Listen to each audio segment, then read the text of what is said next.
ஆண்டவரும் உலக இரட்சகரும் ஆகிய கர்த்தராகிய இயேசு கிறிஸ்துவின் நாமத்தில் எக்ஸோடஸ் டிவி அருளுரை துளிகள் வழியாக இந்த நல்ல வேளையில் உங்களை வாழ்த்துகிறோம். நிலைத்திருப்பது ரட்சிப்பு. ரட்சிப்பை குறித்து நாம் அநேக காரியங்களை இந்த நாட்களிலே சிந்தித்துக் கொண்டு வருகிறோம். ரட்சிப்பு தேவனுடையது, ரட்சிப்பு நிலையானது, ரட்சிப்பு மனுமக்களுக்கு தேவன் இலவசமாக வழங்கிய மாபெரும் பரலோக பாக்கியம். அது மாத்திரமல்ல, ரட்சிப்பு இவ்வுலகத்துக்குரியதல்ல, ரட்சிப்பு அழியாதது, ரட்சிப்பு மேன்மையானது என்று வேதம் அநேக விதங்களில் நமக்கு ரட்சிப்பினுடைய மகத்துவங்களை விவரிக்கிறது. ரட்சிப்பு நிலைத்திருப்பதை அது ரொம்ப ஆழமாக நமக்கு சுட்டி காட்டுகிறதை உங்களுக்கு ஞாபகப்படுத்த நான் விரும்புகிறேன். இந்த தேவன் மனுமக்களுக்கு அருளிய இந்த மாபெரும் ரட்சிப்பு 4 மிகப்பெரிய நிலைத்தன்மைகளின் மேல் அது நமக்காக வைக்கப்பட்டிருக்கிறது. முதலாவது, தேவ வசனம் நம்மில் நிலைத்திருக்கிறது. ரட்சிக்கப்பட்ட தேவனுடைய பிள்ளைகளுடைய அனுதின வாழ்க்கையில் மாத்திரமல்ல, நம்முடைய ரட்சிப்பினுடைய முழு பகுதியிலும் தேவ வசனம் மட்டுமே நிலைத்திருக்கிறது. ஏனென்றால் நாம் அழியாத வித்தினாலே நாம் ரட்சிக்கப்பட்டிருக்கிறோம், ஜெனிப்பிக்கப்பட்டிருக்கிறோம். ஆவியினாலும் ஜலத்தினாலும் நாம் மறுபடியும் பிறந்திருக்கிறோம். ஆகவே ரட்சிப்புக்கு மிக மிக ஆதாரமானது தேவ வசனம். அது நம்மில் நிலைத்திருக்கிறது என்பதை நாம் முதலாவது அறிந்து கொள்ள வேண்டும். 1 யோவான் 2ஆம் அதிகாரம் 14ஆம் வசனம், பிதாக்களே, ஆதி முதல் இருக்கிறவரை நீங்கள் அறிந்திருக்கிறதுனால் உங்களுக்கு எழுதியிருக்கிறேன். வாலிபரே, நீங்கள் பலவான்களாய் இருக்கிறதினாலும் தேவ வசனம் உங்களில் நிலைத்திருக்கிறதினாலும் நீங்கள் பொல்லாங்கனை ஜெயித்ததினாலும் உங்களுக்கு எழுதியிருக்கிறேன் என்று இந்த பகுதியிலே நாம் வாசிக்கிறோம். முதலாவது, கர்த்தருடைய வசனம் ஒரு ரட்சிக்கப்பட்ட தேவனுடைய பிள்ளையின் மேல் நிலைத்திருக்க வேண்டும். தொடர்ந்து வேதம் கூறுகிறது, நம்மில் விசுவாசம் நிலைத்திருக்க வேண்டும். நம்மில் தேவன் அருளிய விசுவாசம், அது நிலைத்திருக்கக்கூடிய விசுவாசம் என்பதை நாம் மறந்து போகக்கூடாது. 2 தீமோத்தேயு 1ஆம் அதிகாரம் 5ஆம் வசனம், அந்த விசுவாசம் முந்தி உன் பாட்டியாகிய லோவிசாளுக்கும் உன் தாயாகிய ஐனிக்கேயாளுக்கும் நிலைத்திருந்தது, அது உனக்குள்ளும் நிலைத்திருக்கிறது என்று நிச்சயித்திருக்கிறேன். The perseverance of faith. விசுவாசம் நம்மில் நிலைத்திருக்க வேண்டும். நாம் எப்பொழுதும் ஆன் அண்ட் ஆஃப் கிறிஸ்டியன்ஸ் என்று சொல்வார்கள். நாம் ஒரு நேரம் மேலே இருப்போம், ஒரு நேரம் கீழே இருப்போம். நம்முடைய அனுதின வாழ்க்கையில் சீராக இல்லாமல் அனுதினம் ஆன் ஆஃப் இந்த விசுவாசிகள் போல நாம் வாழ முடியாது. விசுவாசம் நம்மில் நிலைத்திருக்க வேண்டும்.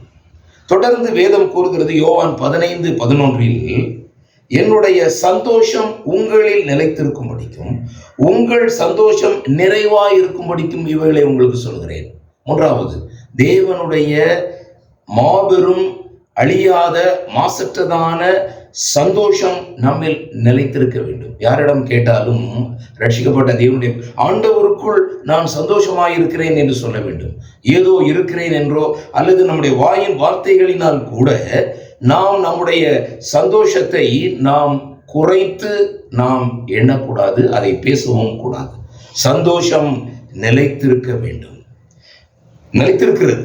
இன்னும் ஆழமாக சொல்ல போனால், 4வதாக 1 யோவான் 2:27, ரொம்ப அருமையான ஒரு வசனம், நீங்கள் அவராலே பெற்ற அபிஷேகம் உங்களில் நிலைத்திருக்கிறது, ஒருவரும் உங்களுக்கு போதிக்க வேண்டுவதில்லை.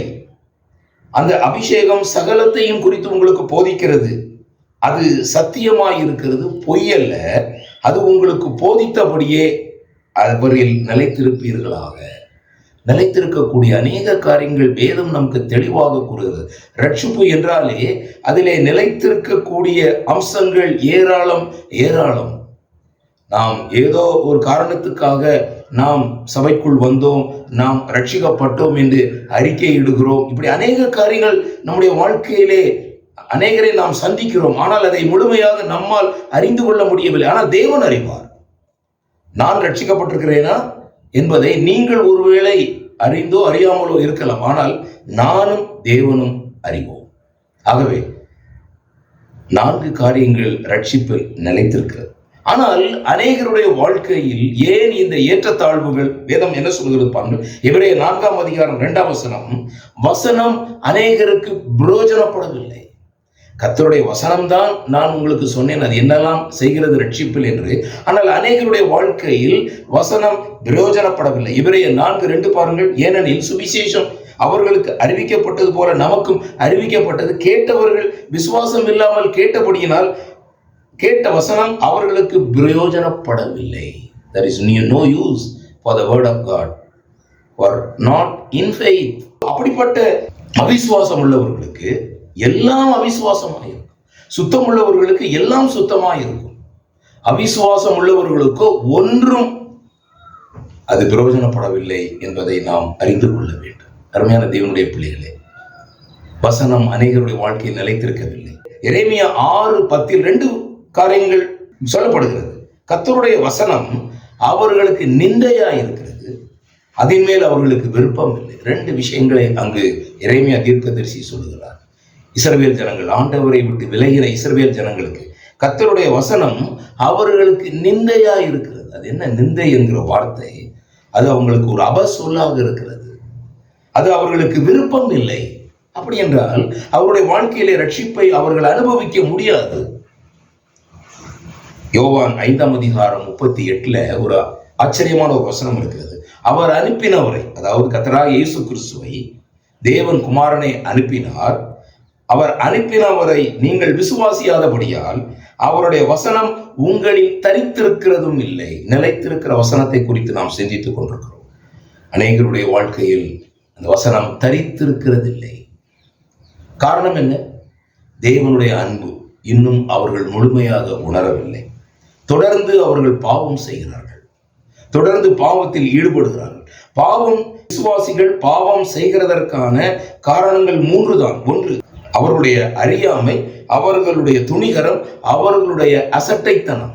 தேவன் எல்லாரையும் கவனிக்கிறார். ரட்சிக்கப்பட்ட தேவனுடைய பிள்ளைகள் அவருடையவர்கள். சங்கீதக்காரன் ஒரு சில காரியங்களை சங்கீதம் 19 சொல்லுவார்.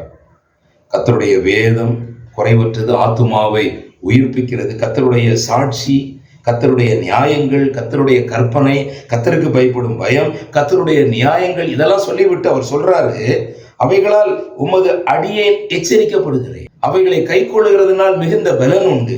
தன்னுடைய பிழைகளை அது உணர்த்துகிறது. மறைவான குற்றங்களுக்கு நம்மை விலக்கி காத்துக்கொள்கிறது.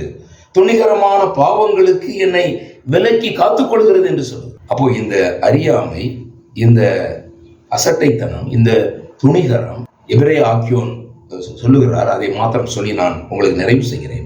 சத்தியத்தை அறியும் அறிவை அடைந்த பின்பு நாம் மனப்பூர்வமாய் பாவம் செய்கிறவர்களாயிருந்தால், மனப்பூர்வமான பாவம், துணிகரம், அறியாமை, அசட்டைத்தனம், இதெல்லாம் நாம் இந்த இடங்களிலே வாசிக்கிறோம். அப்படி சத்தியத்தை அறியும் அறிவை அடைந்த பின்பும் நாம் மனப்பூர்வமாய் பாவம் செய்கிறவர்களாய் இருந்தால், ஆக்கியோன் சொல்ல, இனி ஒரு பலி இல்லையே, ஒரே பலி கர்த்தராகிய இயேசு கிறிஸ்து. அவர் நம்முடைய பாவங்களை மன்னித்து நம்மை நீதிமான்களாக்கி இருக்கிறார், நம்மை பரிசுத்தப்படுத்தி இருக்கிறார். ஒரே பலியினாலே பரிசுத்தப்படுத்தி இருக்கிறார். அதனால இந்த ரட்சிப்பினுடைய நிலையான தன்மையை நாம் கர்த்தருடைய வேதத்தின்படி உணர்ந்து கொண்டு நம்முடைய வாழ்க்கையை நாம் இந்த நிலைத்திருக்குதலினுடைய அந்த சிந்தையோடு கூட நாம் முன்னேறி செல்வோம். தேவன் தம்முடைய சிந்தைகளை ஆசீர்வதிப்பாராக. அவருடைய பரிசுத்த நாமம் இன்றும் என்று மகிமைப்படுவதாக. ஆமேன், ஆமேன்.